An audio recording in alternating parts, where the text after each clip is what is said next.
Today we're going to be learning about valence shell electron pair repulsion theory, which is known as VSEPR.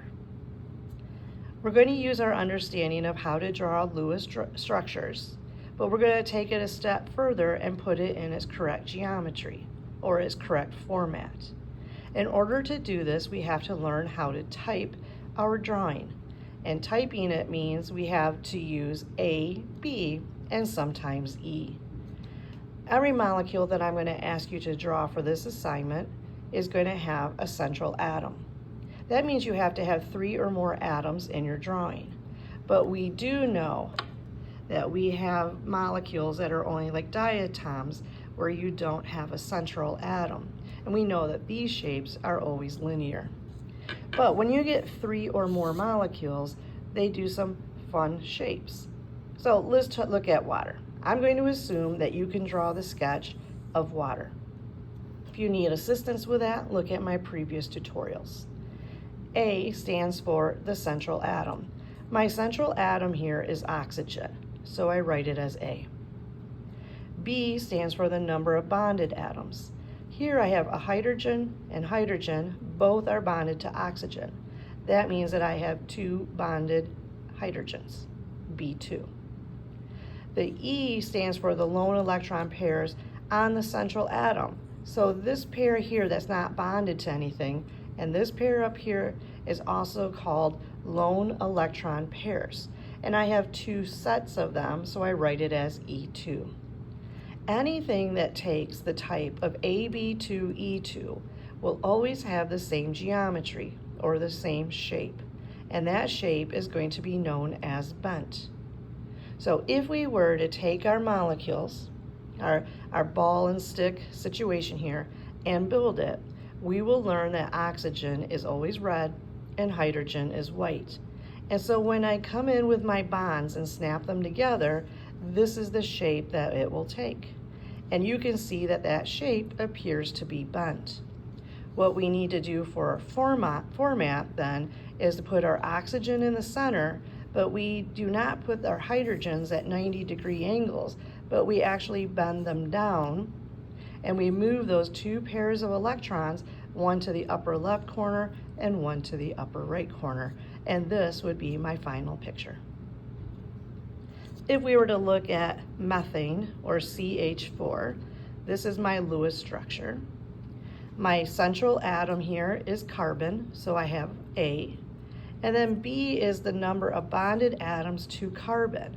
And I have 1, 2, 3, 4 hydrogens bonded to carbon, and I'd write it as AB4. In this case, there are no lone pairs of electrons on carbon, so I do not have an E. So anything that takes the format of AB4 is going to be known as tetrahedral. So when we go to build a tetrahedral structure, we're going to learn that carbon is black, and again, hydrogen is white. So when I build this molecule, this is what it looks like, 3-dimensionally. So we need to draw this 3-dimensionally on our paper. Now, I'm not going to ask you to go super far and use dashes and wedges and do the correct geometrical shape here, but if you could, make sure that you bend your hydrogens down and understand that this is like a 3-legged... Vivian Blanford to Mr. Brasher's room, please. 3-legged platform that carbon is sitting on. Okay? 3-legged platform that the carbon is sitting on. We then have NH3. Here I have A as my central atom. I have 3 bonded hydrogens, and I have 1 lone pair of electrons, which is E. Anything that takes an AB3 shape will be called trigonal pyramidal. And this is what my trigonal pyramidal will look like. You will notice again that I have my 3 hydrogens that are supporting my nitrogen atom, but instead of having a hydrogen bond coming up, it is replaced with a pair of electrons. Trigonal pyramidal. My next example I have for you is the polyatomic ion CO3 2 negative. Remember, it only has 1 double bond, but we learned about resonance, so we have to put resonance in this picture. This is A, central atom, 3 bonded oxygens, and no lone pairs of electrons on carbon, so it's an AB3. Anything that is AB3 is trigonal planar. So what does trigonal planar look like? Well, this is what trigonal planar looks like. Now, we have one double bond, so when we go to make a double bond, we have to have 2 of those bonds connected between carbon and oxygen. And here it looks like an upside down Y. Okay, so a trigonal planar will take on this shape. Again, make sure that you include your resonance. CO2. You have a central atom of A, you have 2 bonded oxygens, AB2. There are no lone pair of electrons on carbon, so there's no E. Anything that is AB2 is going to be known as linear. So you see that we have 2 double bonds.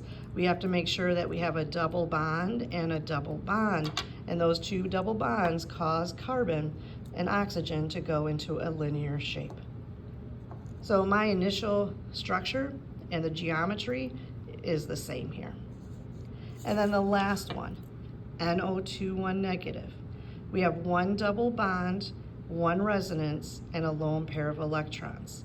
We have a central atom, which is A, 2 bonded oxygens, and 1 lone pair on nitrogen. So it takes on the shape of AB2E, which is known as bent. So here is bent. It looks very similar, if not to AB2E2, which was water, which was our first one. The only difference between these is this one contains a double bond, and it has 1 lone pair on top, whereas water had 2 lone pairs on top. But they still take the same shape. And we just have to make sure that we put it in the same format.